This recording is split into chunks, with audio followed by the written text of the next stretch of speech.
melapor perwakilan penerima penghargaan. Siap!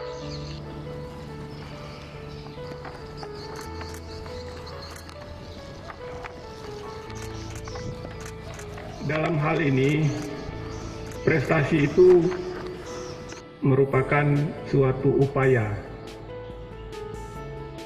dari kita, ya, untuk mencapai suatu titik keberhasilan dalam pelaksanaan tugas, yang khususnya tugas yang sifatnya berisiko tinggi, kemudian yang berskala besar, ya. Bapak Kapolres memberikan apresiasi dalam hal ini, memberikan reward kepada personil yang telah berhasil melaksanakan tugas tersebut.